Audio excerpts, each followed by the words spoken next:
bitches, now this is how you badasserize the old farm truck. You feel me? Now watch, peep game. I'm gonna take this, I'm gonna drill some holes, pop this motherfucker just like that.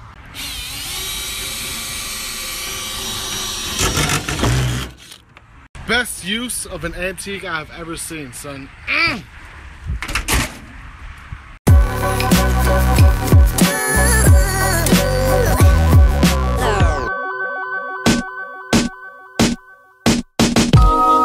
What's good, YouTube? It is your boy Thesis, aka Thesis himself, from Vaping with Thesis. That's right, God bless it. Now look, bitch, it's okay. Smother truckers, the peep game, son. Today I've got something special for y'all ninja kitties. Now with that being said, mother truckers, the comment question of the day is this: what is your go-to cloud setup?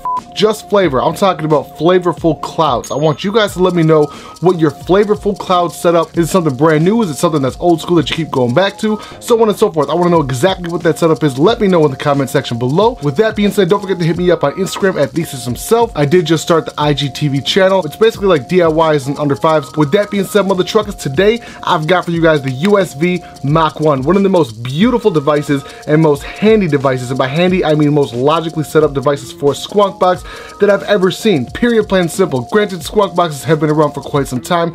What you don't see, generally speaking, is a dual 18650 device that actually fits nicely. What I mean by that is, yes, dual 18650 Squonks do exist.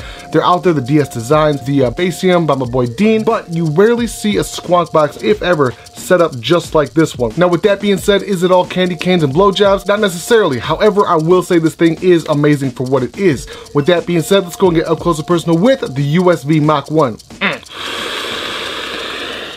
Fair warning, if you're a mustache twirling, skinny jean wearing hipster whose hobby is complaining about the lack of foreign lagers available to you at your local bar, then this setup is simply not for you. Now, like any other product, not all Squonk Boxes are created equal. They're just not. And if anyone tells you anything different, they're bullshitting. I mean, look, you could have 5 different DNA box mods and anybody will tell you that even though the chips are identical, the way they look, the way they feel, even the way they're balanced will have an effect on whether or not the mod has that certain X factor we all want. Not to mention whether or not a device is practical for long-term use, which brings me to the USV Mach 1. Now, I'm not what you would consider an overly practical person. I like flashy, overstated, and complicated things for reasons I can't explain. And what I love about the Mach 1 is that it brings the world of practicality and dopeness together. Think stealth bomber. It has one job and it does it well. Not to mention it looks dope doing it. It's the same concept for the Mach. And I know, it sounds like I'm gushing about this device, but like I stated in the intro, it's not all candy canes and blowjobs.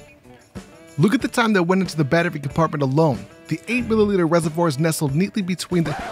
Are you guys looking at this shit? How has nobody fucking made this yet? Calm down.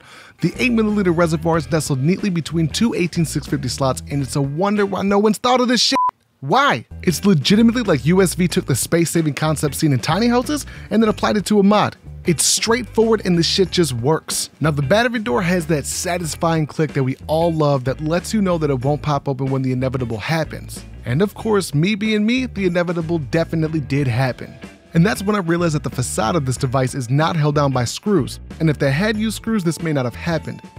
But here's the thing, if the faceplate did use screws, it would no longer have that clean look. And at the end of the day, you can't expect something of this heft, screws or not, to survive a 6-foot fall onto the concrete. And the fact that I was able to dust it off and put it back together like nothing ever happened is more than impressive. Now with that said, this beast of a machine has been as reliable as a 3800 Series 2 GM motor. No misfires to speak of, and the buttons feel precise and clicky. The 510 goes above and beyond in terms of the threads themselves, as well as having its name Mach 1 engraved in the outer lip.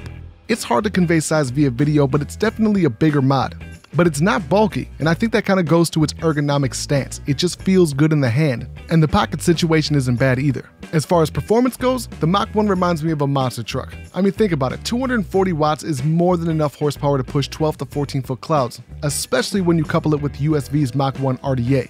And the RDA itself isn't high-end by any means, and then again, it's not supposed to be. Listen, it's a dirty f***ing animal, but it tastes delicious. It's the type of RDA that'll annoy even the most patient of girlfriends. This thing sounds like an approaching tornado, so she will be missing lines from her favorite rom-com on Netflix. Not to mention the cloud factor is insane. All bullshit aside, this has been an awesome setup for the time that I've had it. The menu settings are extremely easy to navigate, and the temp control is as good as anything I've used in the past. And the fact that it's firmware updatable tells me that if U.S.V finds a flaw in their chipset, they're willing to fix it via update, which is definitely something I look for in any device. Okay, smother truckers, now with that being said, let's go and get back to regular view, son.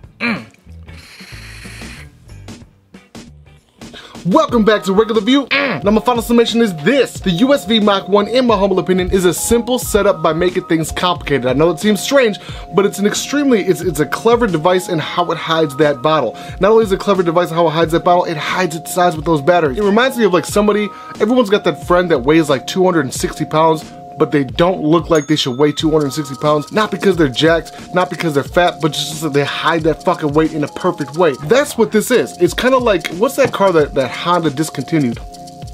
Honda discontinued, the Element.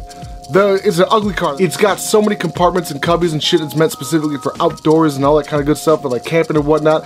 I remember I was in one of my buddy's Elements, and I was like, how many fucking pockets does this thing have? That's what this reminds me of. It hides those 18650s and it hides that bottle so well that you don't even realize it's a squonk box, and you actually don't visually realize the size of it until you hold it in your hand. Now with that being said, of course there are some drawbacks. The plastic front, the plastic back, those two things bother me, and it's just something that I'm not going to be able to get over with, and I'm not going to be dishonest about that. It's not perfect. The thing is though, is this is the first generation. I'm extremely excited to see if they come up with the Mach 2 or Mach 3. It does remind me of that stealth bomber. That shit just looks beautiful, all super angled and gorgeous. It's not a small device, but it doesn't feel any bigger than a normal box mod. It just doesn't. The corners on it are a little bit catchy on the hands, but other than that, it's not bad. Every time I've ever dropped it, the door hinge hasn't opened up on me.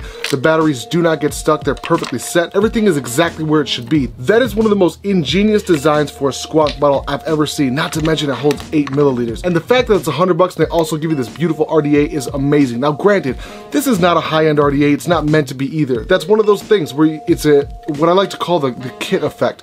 Anytime you get a kit, usually speaking, either the mod or the tank is going to be lacking. Generally speaking, it's the tank or the RDA that's lacking. In this case, I would say that this isn't necessarily an exception. However, I will say the clouds on this tank and the flavor, but the cloud specifically is fucking superb. Woo! I'm gonna go ahead and bring this up to 125 watts. Get it good, nice and wet inside there. Oh my goodness. The only thing I would change, in my humble opinion, about this device is going to be the airflow slots on the RDA itself. I would drop that just a bit more, and I would give it more of a potentiometer effect in terms of the airflow. Not to get necessarily an MTL out of it, but to get something that's just a tad bit tighter than the full-blown open without having to actually switch it off completely. And I know you can adjust it just fine, but it doesn't feel the same. It's almost like there's no in between. P.S. I'm rocking Tia Vapes liquid in here. It is phenomenal. It is beautiful. I think it's a strawberry cake batter. It's delicious. So the position of those coils, if they were up a little bit higher, it'd be just a little bit better, but I don't want to bring those coils up because after all, we are using a squonk and that cotton does have to sit real close to that bottom. I don't like having coils super high up off the deck when the liquid's got to soak all the way up the cotton. Fuck that. I'd rather have the coils as low as possible and then have the airflow as low as possible. Simple as that. Bitch, it's okay, smother truckers. Now again, I have abused this, so the complaints that I've had about this device, especially with the front panel coming off, those are things you guys have to take into account, and also with a grain of salt, for the simple fact that I abuse these mods. I don't purposely try to break them, but I also don't purposely try to baby them. The average person isn't going to do what I do to these devices. So is that front panel coming off going to be something to worry about? I genuinely do not think so. However, it is something to keep in the back of your mind. Bitches, know with that being said, don't forget to hit me up on Snapchat, Instagram, and Twitter, all at ThesisHimself, as well as Facebook.com/ThesisHimself. And of course, hit the notification button. Also, huge shout out to my boy, I forgot who told me it. I want to say it was James, but I don't remember. On the comment section, he said a way to fix the notification situation with the controversial YouTube channels is unsubscribe, then resubscribe, and hit the notification bell and hit all. That simple. If that's the case, that's amazing. Huge shout out to the Patreons on patreon.com/ThesisHimself. I will be doing a ginormous giveaway. All those products I have saved up over a period of time. LMC is helping to promote the Patreon page, which is amazing. They're giving me products to give away. So with that being said, mother truckers, go ahead and join. Be a hero. $1, $5, $10, $20. If you do the $20, you will be getting a t-shirt as well as RDA stand. Bitch, it's okay, mother truckers. Now with that being said, I want to tell y'all that I appreciate y'all for vaping with Thesis. It is your boy Thesis. I'm out. Okay, Smother Truckers. Now today we're going to be doing another DIY in under 5 with your boy Thesis. We're going to be doing an RTA RDA / sub-ohm tank stand. I had a couple of pieces of wood that I haven't been using for the past, I don't know, few months, so I figured I may as well use it. Do not forget to hit me up on YouTube at VapingWithThesis. Okay, Smother Truckers. Now with that being said, let's go and get started, son.